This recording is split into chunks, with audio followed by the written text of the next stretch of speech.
Welcome back to OMEA Backstage Pass, the official podcast of the Ohio Music Education Association. I'm Jay Wardeska, Executive Director of OMEA, and I'll be serving as your host. We're so excited to kick off a brand new season, bringing you insider access, practical insights, inspiring stories, and information from music educators across the state of Ohio. Before we dive into today's conversation, make sure to hit that follow or subscribe button right now in whichever podcast app you're listening on. We'll be dropping fresh episodes every 2 weeks, and subscribing is the best way to ensure that you never miss a beat. To kick off season 1, we're going to go behind the scenes of one of the most vital efforts in OMEA, the Advocacy program. Music education changes lives, but protecting and promoting it takes dedicated, strategic work. Joining us today to unpack how OMEA advocates for music teachers and students across Ohio are 2 key leaders driving this mission forward. Let's head backstage.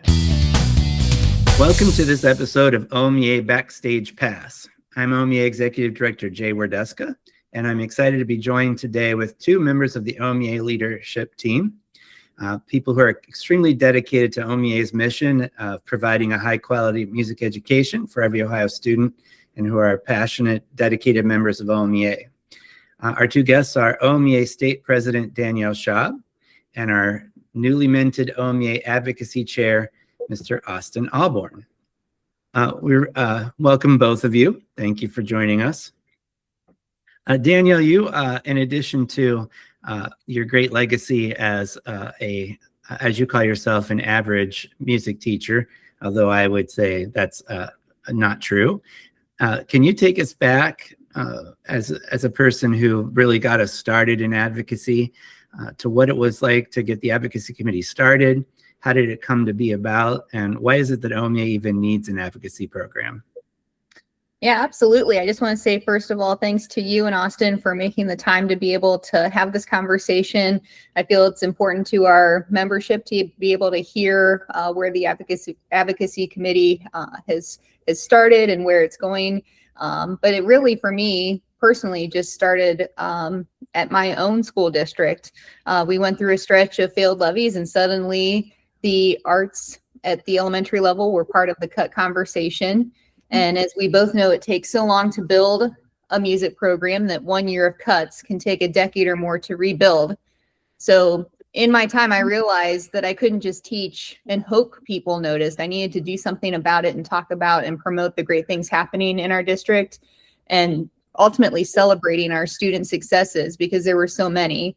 And as we know, music needs to be seen as an essential, not an extra. And that leads into OMEA needing an advocacy committee, because by the time a program is cut or reduced or eliminated, it's often too late. So we need to continue to be proactive, like Austin's doing and we are doing as OMEA, and aware of districts facing levies and financial pressure, so we can step in with support and ultimately one unified voice before decisions are made, not after.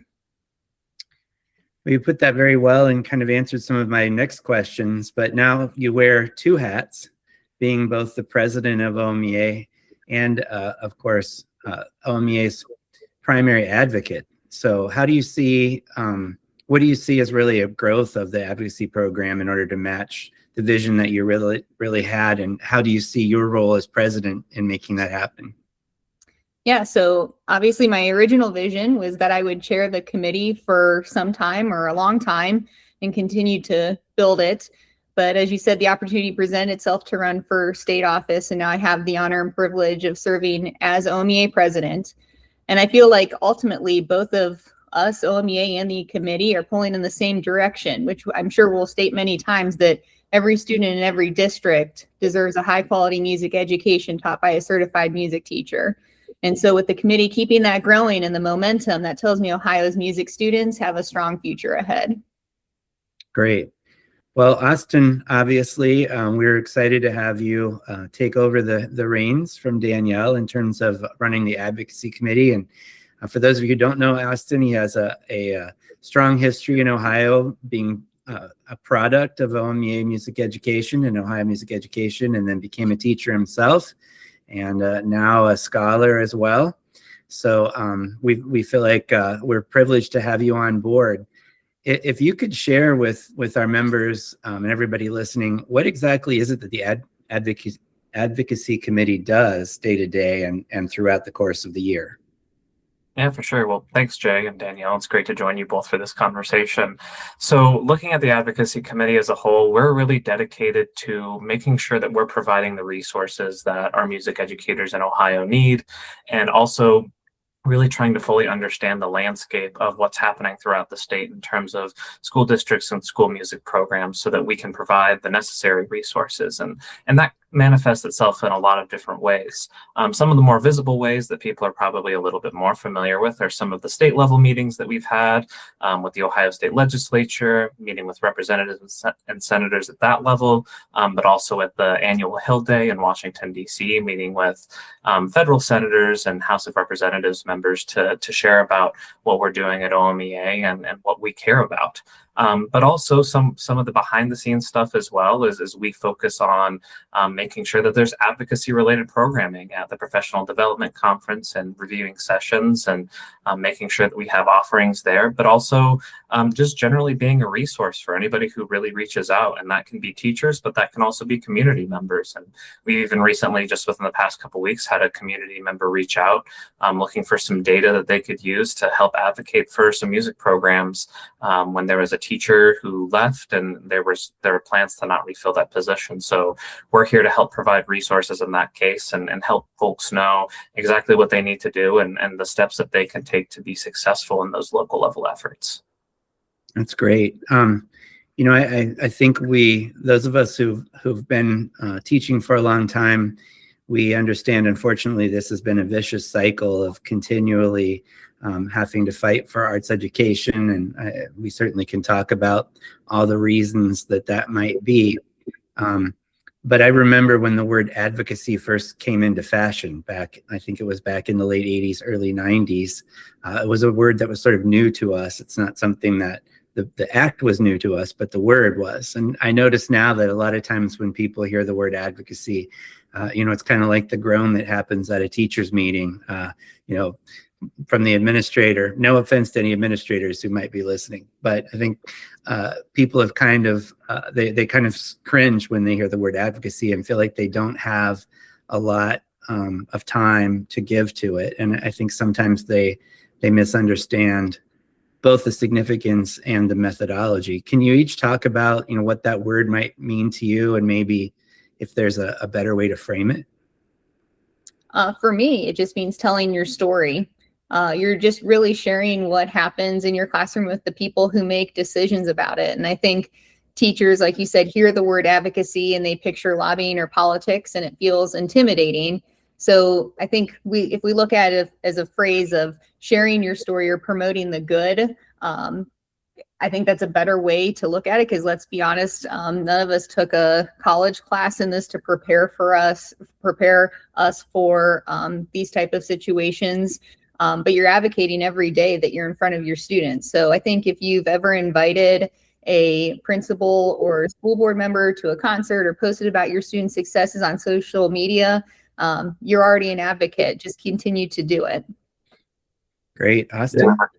I would agree with everything that Danielle just said, but I would also add that for me, a lot of advocacy at multiple different levels is about relationship building. And when you think about the local level, it's about making sure that people in your community, your school board members, your administrators know what your story is, to Danielle's point, and what you're doing in your classroom so that they understand what music education is doing for our students, but also building those broader relationships too, where people in the community know who you are and what you stand for as a person. And if you have instances where maybe cuts do come, there are people who are willing to stand by you and be on your side and help support you in your program. I love that. So story and relationship building are the two words that came out of both of your answers. And I think the storytelling is something that I find a little ironic, that we all come from the musician background, where clearly we were comfortable, being on stage and being sort of the center of attention. But for some reason, when it comes to our work in the classroom, a lot of times we feel more modest about it. I think that, combined with the fact that, teachers are doing what they should be, they're focused on being better teachers and making sure that they take care of their kids. But that idea of just even just sharing on social media, it's an easy thing for people. They seem to get on there whenever they have something negative to talk about, but a lot of times we don't share all the successes and things. And there are lots of people reading our social media accounts that could be perhaps won over to helping support our cause through that method. I think you both told good definitions and framed that really well. Can you give maybe some concrete examples of what it may look like for a music teacher in their own classroom or building? You mentioned sharing successes and inviting people to concerts, but maybe how can that translate into advocating at your building level, at your school board maybe, or in your local school district? Yeah, for us, I'll just speak personally. We now have a showcase of the arts that's held annually, and it's a K-12 event that happens once a year, and it does just that. It showcases all of the arts in our STEAM and our performing and visual art programs, just because we want to make sure that we are seen to our community. We know a lot of times they hear about us, but to give them opportunity to have really a hands-on experience to hear and see what goes on, because I truly believe that if the first time your community hears from you is when your program is going to be cut or reduced, you're behind. And I think that's the strongest message that I can say, is that if you wait, you are behind. And so it's so important to be proactive and have the opportunity for community members to just take part in what you do and have it as a collaborative effort. Yeah, absolutely agree with that. Finding ways to engage community members in those performances or whatever else you're doing with your program. But I also think finding ways to engage other members of the school community. So I'm thinking like the other teachers in your building, your school board members, your administrators. I mean, I know when I was teaching band, we had another teacher come and narrate a performance, one of our performances for us. And we've engaged administrators in different ways. And I think you want your name to be associated with positive things that are happening in the building. And sometimes I know, especially at like the middle school, high school level, it's easy to run into like course conflicts, but you don't want the only time a teacher hears your name in the building to be when those conflicts come up. So find a way to build relationships throughout the building, even though it can be easy with as many things as we have going on as music educators to stick out in our own classroom sometimes. So branch out and make some friends and meet new people, I think is one thing that I would love to recommend at the local level. That's great. Getting back to that storytelling idea again, one of the things that when I was teaching, we made a tradition among our entire music program was that every month at the school board meeting, there would be some story or some kind of invitation during public comment. It might be a student who shared something successful that had happened. It might be a parent doing the same thing. It might be just announcing upcoming events, but it became a tradition that lasted many years, and the school board members look forward to the fact there would always be something positive during public comment, which, as we know, isn't what often happens during public comment. So it really created just a positive relationship as well between the school board and the music program. They saw us as supporters of the overall school community. So we've deliberately kind of started this conversation talking a lot about the local level, because that's key to everything that we're doing, is making sure that all of us in our profession are promoting and advocating our successes at the ground level. But how does that look as we start to get to the state level? And people ask me frequently, what does OMEA do in Ohio when it comes to helping the things that are issues for state school districts? Can you talk a little bit about that, Danielle? You've been the mastermind behind starting to visit regularly the state capitol and talk with our state legislators.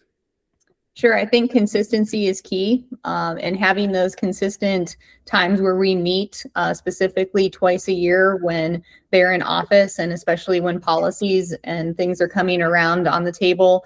But this past March, for example, we went to the State House in Columbus and had 7 meetings with legislators. And we've also Jay and I have met with leadership at the Department of Education and Workforce, just to keep those communications going, because we want to continue to work together. And I think that's the most important thing, that we continue to strive for excellence in what we do. And sometimes you just need to come along some other organizations and partners to make that happen. So in our efforts, I truly believe we come with clear priorities. As I said earlier, certified music teachers in every classroom, sustained arts funding, and we bring kind of the message of today's podcast, real stories from real Ohio classrooms to back them up. Love that. Austin, anything you would like to add? Yeah, I mean, to Danielle's last point, we really think it's valuable when we can bring specific information from that individual legislator's district and their constituents to share exactly what's happening, because there are so many times that these people are doing so many different things, and education is only one facet of public policy in Ohio. And so it's kind of a blip on the radar for some, and for others, it's more of a priority. But we really want to make sure that they're aware of what OMEA is doing, what our music educators are doing, and how decisions that they're making and votes that they're voting on and legislation that's going through is affecting not only music teachers, but also our music education students and the people who are engaging in these programs throughout the state. So I think it's important that they hear from us and from you all, speaking to the OMEA membership in general, as to what's happening. I think people tend to think about our visits and the work of advocating with legislators strictly about legislative wins, and how that affects policy. Can you talk about that a little bit in terms of maybe how that might be a misconception, and what some of those conversations might look like? And then if each of you could share maybe either what you think is a big advocacy win, or well, big or small, something that you're proud of that we've accomplished so far. Well, I'll just say that you don't need to be a policy expert. I am not. Austin's probably, he's way more knowledgeable on this than I am, but it takes work and it takes time to be able to look into these policies, because as Austin will probably talk on too, there's a lot of things that come across the table that we never hear about till after the fact. So staying up to date and current, and like I said, it's just important that we continue to keep our ears open and listening, and that your story about your students is powerful in any legislator's office. It truly is. Something I'm proud of, 2 things in particular. This past professional development conference, as I'm sure many of you were at, we had District 1 from Columbus, Dontavius Gerald, attend the state board meeting, as well as open the trade show, and his energetic personality definitely amped up the opening, so to say. But he's truly has been a true advocate and supporter of music education. And also giving a shout out to his legislative aide, Stephanie, who they've just been both wonderful to work with, and just making sure that the advocacy relationship, what it looks like, it's not when the meeting ends, it's as the continuous time continues to move through, when we're asking for specific asks or areas that we can continue to work on. And I'll just add that personally, another win for our my school district that I teach in, Lake Local Schools, I invited local representative Scott Olsleger to a leadership breakfast back in December, and he not only stayed for the entire event, he was gracious enough to stay for 3 hours and talk to our administration and school board members to see and hear all the great opportunities that are available at Lake. So it's just wonderful to be able to see our students take part in that, have conversations with him, but also just that he was so down to earth and wanted to have that opportunity to speak and visit locally with our school district. So we certainly appreciated both of those opportunities. That's fabulous. Austin? Yeah, I mean, going back to what Danielle was saying at the beginning, policy moves really slowly, and a lot of what we're seeing in terms of news coverage for policies that are moving through the House or the Senate tends to be 2/3 to 3/4 of the way through the process when we're eventually hearing about it in the news, because there are so many sort of background steps that are less maybe necessarily flashy, but are also equally important. And there's a lot of time and text that is written and revised and edited and gone through committee and things like that over and over again before it gets voted on in the House or before it gets voted on in the Senate. And even then, things ping pong back and forth all the time. So I think what we've started to do is really start to build some frameworks of these relationships. And in my opinion, a win is that we've had some legislators who we've been working with say, hey, we're willing, if you have some legislation or things that you're interested in the near future, like start to come up with some ideas for us. What do you want to see? Other organizations throughout the United States have been successful in solidifying music education as a key part of the curriculum within their states. And that's something we've considered. And so as we continue looking at what's going to be best and make the most sense with the legislature that we have, I think just the start of that and having folks who are willing to sponsor us and partner with us is huge. Fantastic. Well, staying focused on the visits in Columbus, I want to also just stress to Danielle's point about actually to both of your points, that the relationship with Representative Gerald is sort of an example of what just finding common ground and building those relationships mean. And I think anyone who encountered him at the conference or got to hear him talk saw such an example of someone whose own experience in music helped shape who they became. And he has still such a respect for that fact that he wants to give back.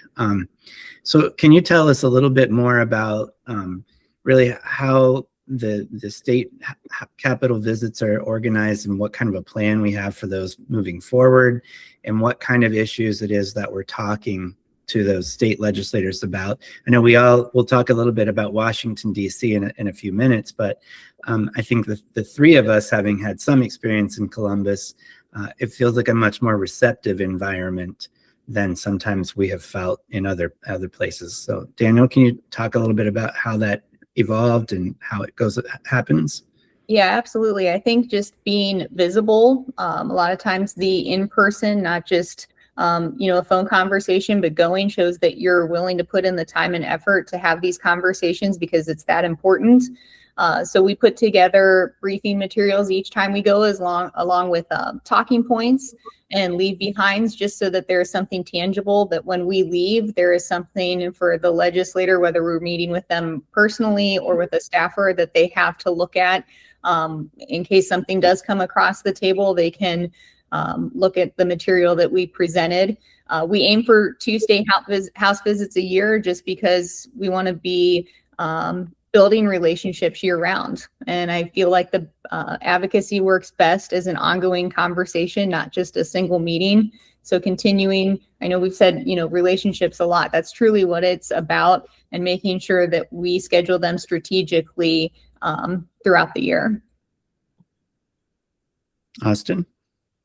Yeah, and I think just as we continue to build these relationships, we're really focused on music education. And I touched on this a little bit before, in terms of we want to see music education be something that students are required to take, and things have shifted in the curriculum. We have that arts education seal, which is an amazing win for our state, but also it would be amazing if students had to be a part of the arts and experience at least some form of music, arts, or other type of education as they're going through their high school years, so that they have that exposure to that, because we all know how important that is. And there are other states, as I've mentioned, who've been successful in that.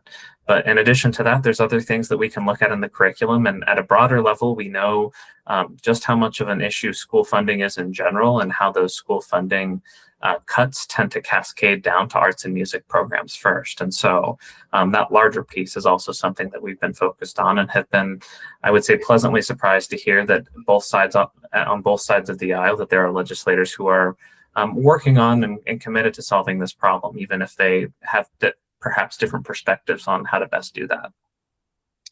That's great. And, when you talked about the leave behinds, Danielle, this is a really important way that our membership can help us help them, which is communicating with us. We do everything we can, and we tap into as many resources as are available to try to keep track of what's happening in the local districts. But when members can share that information with us, that's really a tool that we can use effectively.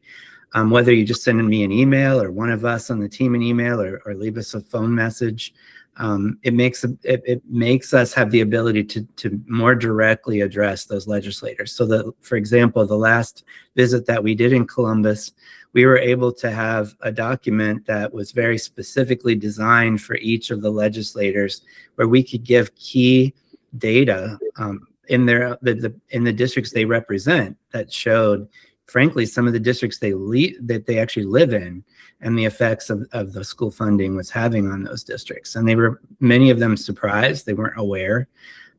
So it's more effective when we can get those stories out that we can get from each of you. So again, I just want to encourage you to realize we're here to help you, but we need your help too in order to do that.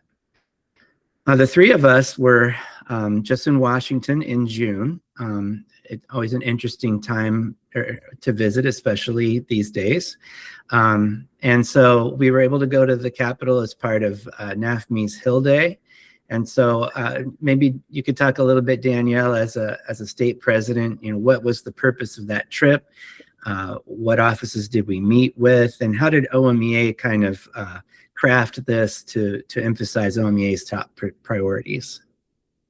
Sure. So I think the purpose is simple. We put Ohio Classroom Stories directly in front of our federal delegation and make sure that music education has a voice when funding and policy decisions are made in Washington.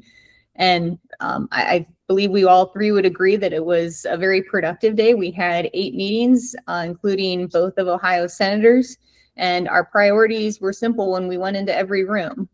Again, every student deserves a certified music teacher.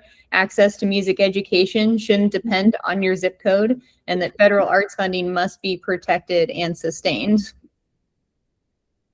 Austin, anything you want to fill in or add to that? Yeah, I mean, overall, I think it's also, again, just an opportunity in that relationship building piece that I'm going to keep coming back to. We get to not only meet with these legislators and some of their chief staffers, but also get to interact with everybody else who's in their office, which includes some interns and folks who are relatively new to the scene. And I know that was one thing that I took away, was just how impactful music education was to so many of the people that we interacted with in those offices, even if they were just somebody who was greeting us as we came in, and we had a conversation with them on the way out, and they happened to play saxophone in high school for 4 years, and so that they were invested in our message. And I think them knowing what we're doing as well is important, because they're the ones who are also interfacing with their legislators, who are their bosses day to day. Yeah, that's a really great point. And, one of the things that has struck me over the years is that we get, understandably, people are very passionate about their own political positions. And so frequently when they find out we're meeting with, a certain senator or a certain congressman, they have very passionate feelings about whether we should or shouldn't meet with those people. And, my feeling has always been the same, which is, we need to meet with the people who don't agree with us as much as the people who do, or maybe more so, because how will we ever win them over to our side of the argument, so to speak, if we don't have those difficult conversations? But one thing that's been kind of, I think, obvious is the fact that almost everyone agrees that music and arts education is essential for a student. I mean, it doesn't matter which side of the aisle they're on.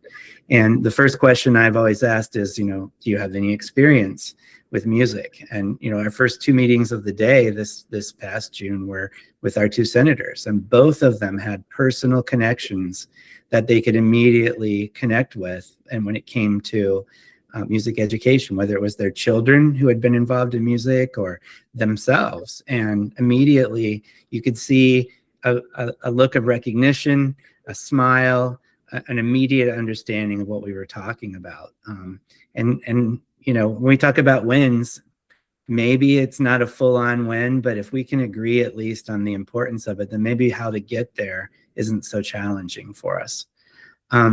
Was there a moment or a conversation or something specific about funding or arts policy that stuck out to either of you from this year's visit?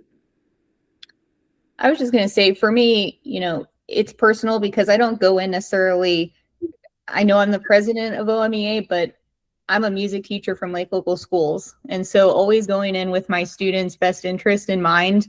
The legislators and staffers hear numbers all day long. So I think it's important that when I'm there, I truly have the best interest of my students in mind, and that they put a real classroom experience behind those numbers, and then the conversation changes. So the win for me is that they hear the positive stories.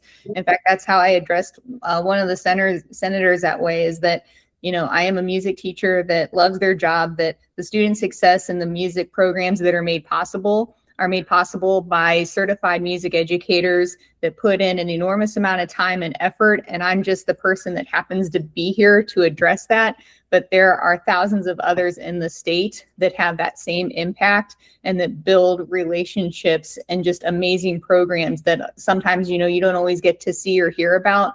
But if I can be that person that carries that message for everyone else, then I think that's why I'm here, is to make sure that our message is very clear. Austin, anything you want to add? I think I was pleasantly surprised, having not been to Washington, D.C. with the team before, since this was my first time. I think there was a lot more receptiveness to some of the things that we were talking about than I was expecting to.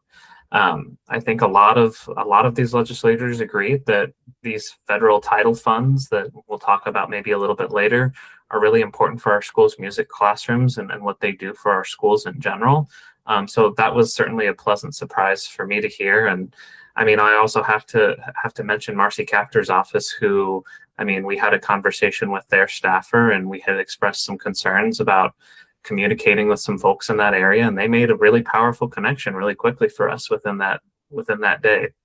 So I think just being there and being in person and being able to share what we're dealing with and what we're seeing, and their staffers and these legislators who are willing to make things happen, I think even if it's not a huge legislative win immediately, the payoffs over time, I think, can be very beneficial. Great. Well, you've both referenced the title form, the title and the title numbers. And I think a lot of people they sort of just turn off when they start hearing all those Roman numerals thrown around, because it gets pretty confusing pretty quickly. Can you explain just a little bit about the title funds and how those can support music and arts education specifically? I can start. I'm certainly going to pass the baton to Austin, because he's considerably more knowledgeable when it comes to the title funding. But I will just say that Title 4A, the good news is that music education is specifically named in it. So my takeaway for members is always that you need to get familiar with how your district uses your title funds, and because that's where music education lives at the federal level. And more of us know where those dollars go. So the stronger our voice is when the budget decisions are made, the better. Yeah, and to add and extrapolate on that a little bit, there's a lot of funding in there that's maybe a little bit more general. So there's funds within Title II that can be used for professional development purposes. And that's not for anything in particular necessarily according to the language, but that's sort of up to district administrators and how they choose to use that. And so something in the conversations that I had with some of the other state leadership and advocacy was administrators who aren't necessarily aware of some of the language within these title funds and how they can be used and how they can be applied to the benefit of our students and our music educators. And so something I would strongly encourage our membership is to reach out to your administrators if you are a school who receives Title I, Title II, Title 4A funding, and just ask how it's being used and finding ways to use it for and to support music education. And if you're not really sure where to start there, that's okay, because there's a lot of language and it can get pretty bogged down in some details. But again, that's what the advocacy committee here is for. And if we don't know the answer, there's some folks at NAFME who probably do as well. And so I think the network that we've developed can be a really powerful tool that we would love more people to utilize as they're exploring some of those things. Well, we've kind of danced around, or not really danced around, but we've referenced several times kind of some ways for the general classroom teacher, director, school director, community member to get started with advocacy. But maybe you can, Austin, just kind of give a succinct way that some good first steps to really get engaged as an advocate for the average person. Yeah, absolutely. So I'll go back to Danielle and her share a story. I think if you can know what your story is and have that succinct in 1 to 2 minutes of why is music education important to me? What has music education done in my life and for my students? And finding a way to shorten that down into about 60 seconds to 2 minutes so that you can quickly share that with somebody in an elevator pitch, so to say, for music education in your own life and sharing that story, I think can be a great first step. And then going from there, find somebody who is important in your district to share that story with. And I would avoid maybe the first time or two around sharing any specific needs, but just focus on getting to know that decision maker, that person who is important in your community and who can help support you and sharing your story and knowing who they are. For those folks who have maybe done a little bit more of that and who feel a little bit more developed, I would strongly encourage those people to maybe find ways to become more involved in their district leadership, whether that's serving on like a building level committee or getting engaged with your local teachers union and serving on committees or other task forces that way so that you can be a decision maker in the room. I certainly know, as well as many of our members do, how much we have going on. But I also think it's really, really important for music teachers to be in those decision-making places and those spaces so that we can share from our perspective what's going on and how some cuts or changes or whatever it may be, new policies are going to affect our students in our classrooms. So it's a challenge, but I think finding ways for us to become engaged in those spaces is really important. That's great. One of the corny things I get made fun of for is my hashtag #WeAreOMEA. And it's also one of my pet peeves because people always say, well, OMEA needs to do this. And I always have to remind them, well, that's you too, because we're all part of the same team. So in talking about that, I think we've mentioned several ways that we could really use the help of our membership together to make our advocacy program stronger. What are some specific things from the committee standpoint that your committee could really use right now, or ways maybe people can volunteer or get involved, Austin?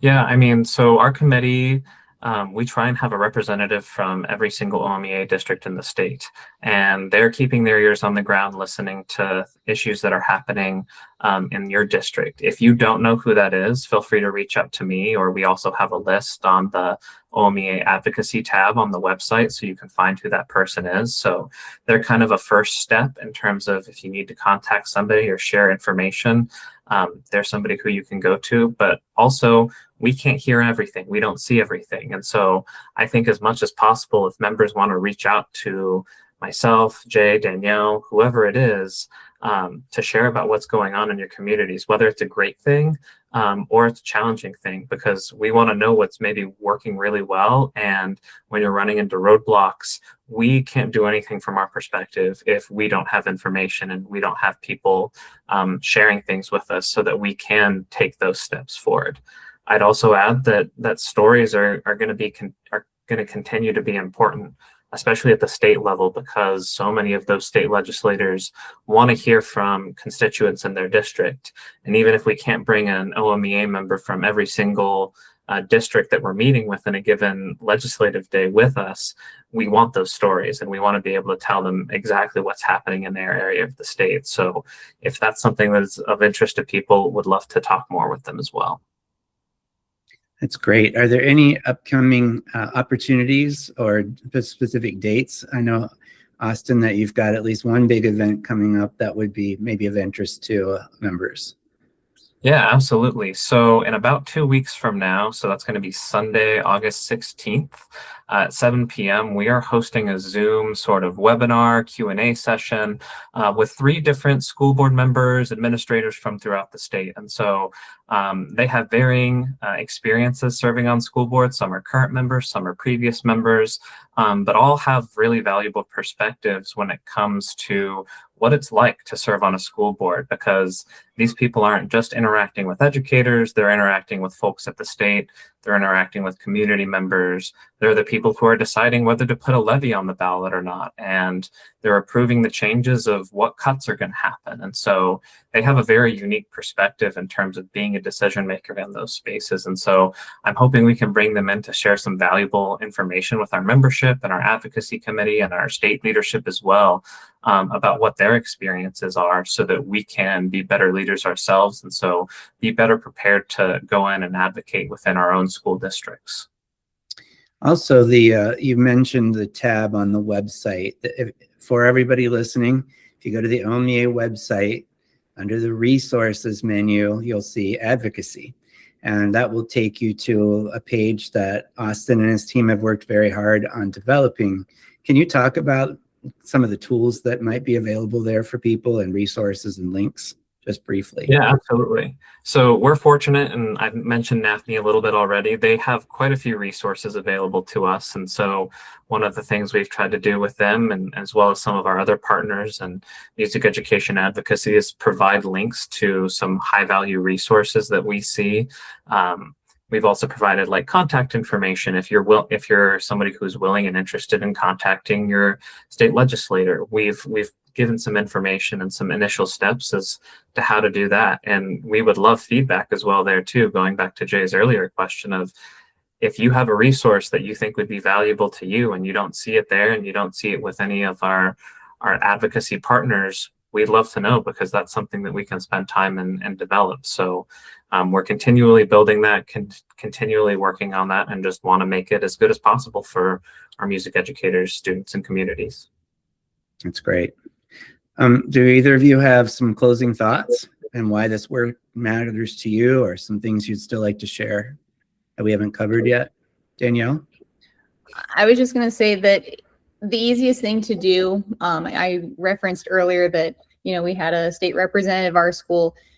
I didn't do anything special other than send an email and make a phone call. And that's truly all you need to do. I would start, my key point and suggestion would be to start small and start with a date or two.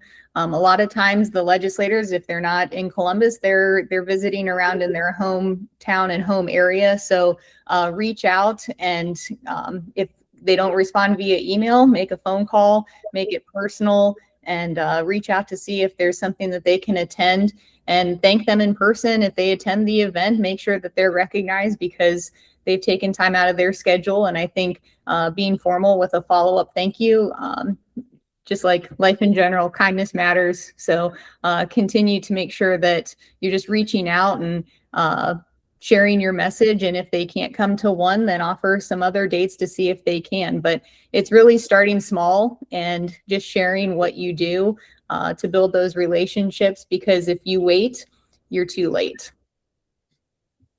Yeah, absolutely agree with exactly what Danielle just said. And I'll also add, like, when I was teaching 5 through 12 music, I was one of only a couple music teachers in both districts that I taught in that were relatively small. And that can be an isolating experience sometimes, especially for younger teachers who are still learning the area and may not have as many connections. And so I think advocacy work, whether that's for your program or even getting involved in other sorts of committees at your school or in your OMEA district, is a great way to engage with other people and build community and get to know folks who also really, really care about this work that we do.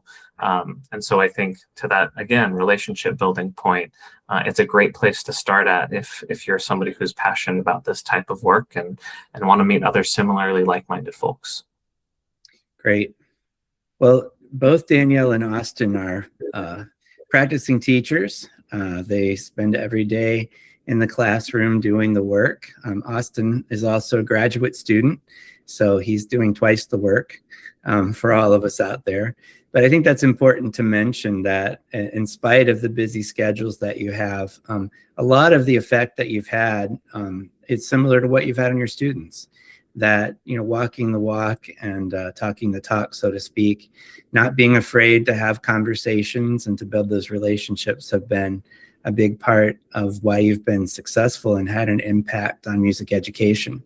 And I know I speak for all of our members when, I say thank you for the fact that you're willing to volunteer and to be selfless servants and leaders among our profession.